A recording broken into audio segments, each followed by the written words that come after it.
L'actualité bien filtrée par des professionnels de médias, c'est sur Scoop FM. Suivez nos éditions d'information sur nos chaînes partenaires à Lubumbashi, sur Sky Radio à 6h, 9h, 12h, 15h, 19h et 21h. À Kipushi sur la radio communautaire Moïseni à 9h, 10h et 21h juste. Mais également sur Kipushi 24 à 8h30, 12h30, 16h juste, 18h30 et 21h30. Le journal des Scoop FM passe aussi à Likasi sur Canal CTV 88.4 MHz et sur Unili Radio 88.0 à 6h, 9h, 13h et 20h. Suivez-nous également à Kasumbalesa sur Marafiki Radio 88.8 MHz à 10h, 12h et 18h. Suivez-nous également en Bougimaï sur Télédiéba 89.1 MHz à 7h juste, 15h juste et 23h juste. Scoop FM, l'actualité est en continu sur notre page Facebook et sur notre chaîne YouTube. Pour plus d'informations, contactez-nous au +243 97 62 31 31 9. Scoop FM, la neutralité réelle, la neutralité réelle.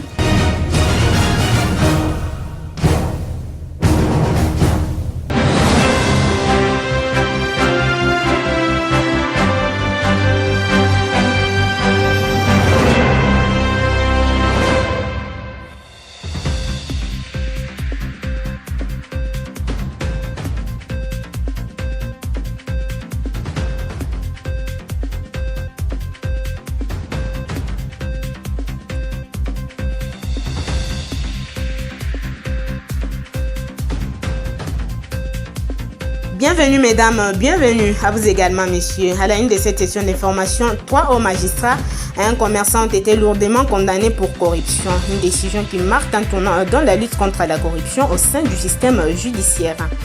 Une nouvelle taxe imposée aux motocyclistes de Kinshasa suscite une vive polémique. Selon la division urbaine des transports, chaque propriétaire des motos devra désormais s'acquitter de 70 000 francs congolais, une décision qui surprend de nombreux conducteurs de deux roues.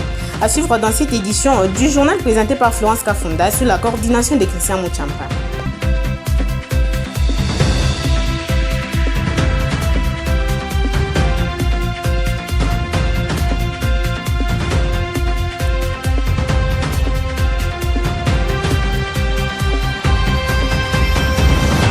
La lutte contre la corruption et l'impunité en République démocratique du Congo progresse avec l'annonce récente d'un arrêt rendu par la Cour d'appel Joe Katanga. Ce verdict salué par les ministères de Justice et Garde des Sceaux condamne 3 hauts magistrats ainsi qu'un riche homme d'affaires de Kalemi, marquant ainsi une étape significative dans la lutte pour la justice et la transparence. Les précisions dans ses commentaires. Le ministère de la Justice et Garde des Sceaux a salué dans un communiqué officiel un arrêt rendu flagrant par la Cour d'appel Joe Katanga, condamnant 3 hauts magistrats et un riche commerçant de Kalemi pour fait de corruption. Selon un communiqué numéro 010 du ministère, cette décision judiciaire s'inscrit dans le cadre de l'exécution des instructions fermes du président de la République Félix Antoine Tshisekedi et de la première ministre chef du gouvernement visant à éradiquer les antivaleurs et mettre fin à l'impunité.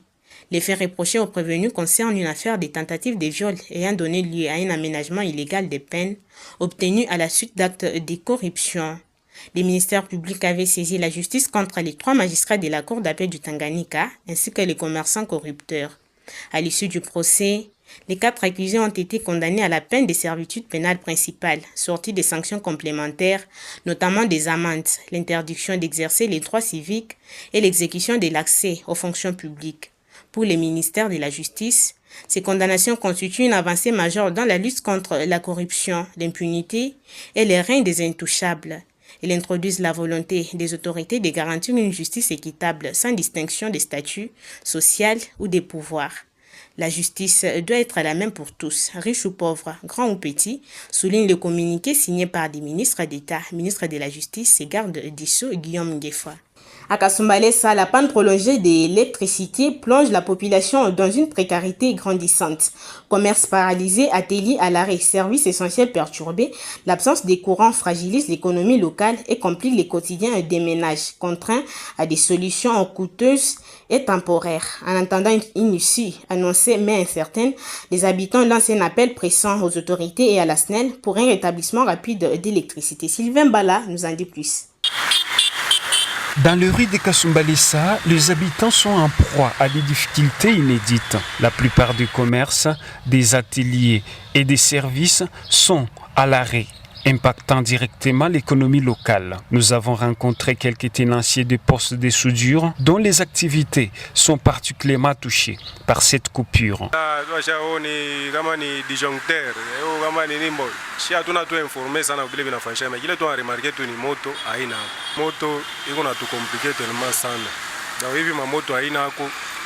Pakuonesha kontra ile tulisinyia na client biku na tukomplike sana njoo kutamulaga client kwa sababu fulani client anakuya moto haina kwa mkufanya kintu ndio biku na tukomplike sana hata façon kusema onesha kwa makuta mu journée njoo façon ku vivre biku tellement compliqué sana. Les effets de cette panne ne s'arrêtent pas là. Pour recharger les téléphones et appareils électroniques, les habitants se tournent vers des cabines publiques, une solution de fortune, mais qui viennent avec un lot de conséquences économiques. Les salons de coiffure et ateliers de couture et aussi voient leurs activités réduites. Sans électricité, les clients ne viennent plus et les revenus journaliers chutent. Les tenanciers du secteur ont adressé un appel pressant aux autorités pour qu'une solution soit trouvée.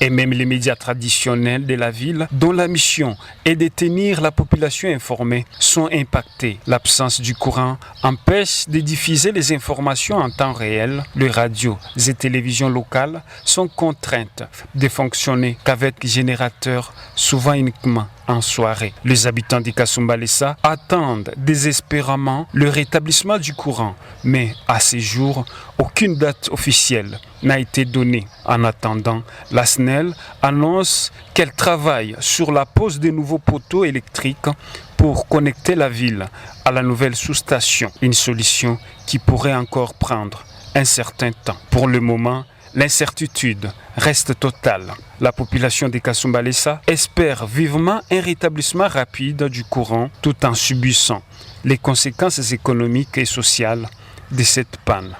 Comme nous l'avons annoncé au sommaire, une nouvelle taxe imposée aux motocyclistes de Kinshasa suscite une vive polémique. Selon la division urbaine des transports, chaque propriétaire des motos devra désormais s'acquitter de 70 000 francs congolais. Une décision qui a pris les conducteurs des deux roues par surprise. Cette mesure intervient alors que les motocyclistes sont déjà soumis à plusieurs taxes et frais liés à la circulation et à l'immatriculation. Nombre d'entre eux dénoncent un manque de consultation et s'interrogent sur la légalité et les modalités de mise en œuvre de cette taxe. À ce jour, la division urbaine des transports n'a pas publié des communiqués officiels pour expliquer les objectifs ou la légalité de cette nouvelle taxe. La communauté des motocyclistes promet néanmoins de rester vigilante et pourrait organiser des actions pour contester cette mesure si aucune clarification n'est apportée. Cette situation met en lumière des tensions croissantes entre les autorités locales et les conducteurs des motos qui présentent un mode de transport essentiel pour de nombreux habitants de Kinshasa. Le porte-parole du gouvernement congolais, Patrick Mouyaya, a exprimé de sérieuses réserves quant à la responsabilité d'un dialogue crédible en vue du retour de la paix en République démocratique du Congo. Il a dénoncé l'attitude de certains compatriotes qu'il accuse de complicité avec les mal, estimant qu'il est difficile de parler de réconciliation dans un tel contexte. Patrick Mouyaya a notamment pointé du doigt des responsables politiques dont Joseph Kabila et ses alliés qu'il accuse séjourner à Goma sous protection sécuritaire. Une situation qui juge incompatible avec l'idée de laver les linges sales en famille. Suivez Patrick Mouyaya. On parlait du dialogue à tout moment et certains ont même tendance à dire que le gouvernement ne veut pas du dialogue. Totalement faux. Le président de la République, en février 2025, avait tendu la main. C'est dans cet ordre d'ailleurs qu'il a reçu le docteur Mukwege ou encore l'honorable Martin Fayoulou. Ça veut dire que le président est totalement disposé. Au début de l'initiative de prêtres, je crois que les présidents étaient parmi les premiers à les recevoir. Mais les présidents, en termes des propositions de paix, n'a pas reçu que les propositions de prêtres. Il en a reçu aussi des confessions religieuses. C'est pour ça que il les a mis ensemble Aujourd'hui, il existe une feuille de route adoptée par toutes les parties prenantes pour que nous puissions aller vers la paix. Mais Willy Kalenga, dites-moi, l'origine de la crise, elle est d'abord sécuritaire. C'est une crise qui est liée à l'agression. Comment pensez-vous qu'on peut s'asseoir, parler de paix avec certaines d'entre nous qui sont complices du mal? Lorsque vous avez des gens qui vont séjourner à Goma, c'est fort sécurisé à Goma. Ici, je pense au président sortant et à tous ses alliés qui créent, y compris un mouvement Sauvons le Rwanda au Congo, pour être ceux qui apparaissent pour que les pressions diminuent sur leurs parrains. Le ministre congolais du commerce extérieur Julien Paluku a déclaré prendre les risques d'affirmer que cette rébellion est des dernières en République démocratique du Congo. Intervenant sur les contextes sécuritaires et marqués par les tensions persistantes entre la RDC et les Rwanda, l'ancien gouverneur du Nord Kivu a justifié sa position en évoquant l'évolution des rapports des forces, la mobilisation diplomatique régionale et internationale, ainsi que les déterminations des autorités congolaises à mettre définitivement fin au cycle des rébellions armées dans l'est du pays. Suivez. Je prends le risque de dire que ça, c'est la dernière rébellion en République démocratique du Congo. Je prends ce risque. Au regard de ce que je vois, c'est que le gouvernement conduit par son Excellence Madame ici présente, ce que ce gouvernement est en train de faire, ce que le président est en train de faire, je prends donc ces risques. Pourquoi? Deux réponses majeures. La première, elle est diplomatique. On est en train de couper toutes les branches sur lesquelles s'appuyait le Rwanda. On a signé l'accord que vous avez suivi à Washington. Nous allons nous rendre bientôt. Vous allez dire que c'est pourquoi j'ai pris les risques. On va se rendre bientôt à Abu Dhabi pour signer un accord avec les Émirats arabes unis. C'est dans cet espace où 80% des minéraux en provenance du Rwanda étaient dirigés.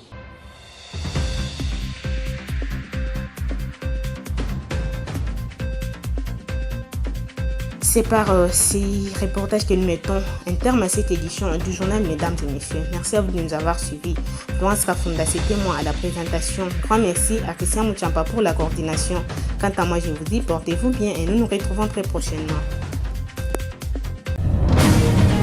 L'actualité bien filtrée par des professionnels de médias, c'est sur Scoop FM. Suivez nos éditions d'information sur nos chaînes partenaires à Lubumbashi, sur Sky Radio à 6h, 9h, 12h, 15h, 19h et 21h. À Kipushi sur la radio communautaire Moïseni à 9h, 10h et 21h juste. Mais également sur Kipushi 24 à 8h30, 12h30, 16h juste, 18h30 et 21h30. Le journal des Scoop FM passe aussi à Likasi sur Canal CTV 88.4 MHz et sur Unili Radio 88.0 à 6h, 9h, 13h et 20h. Suivez-nous également à Kasumbalesa sur Marafiti Radio 88.8 MHz à 10h, 12h et 18h. Suivez-nous également en Bougimaï sur Télédiéba 89.1 MHz à 7h juste, 15h juste et 23h juste. Scoop FM, l'actualité est en continu sur notre page Facebook et sur notre chaîne YouTube. Pour plus d'informations, contactez-nous au +243 97 62 31 31 9. Scoop FM, la neutralité réelle, la neutralité réelle.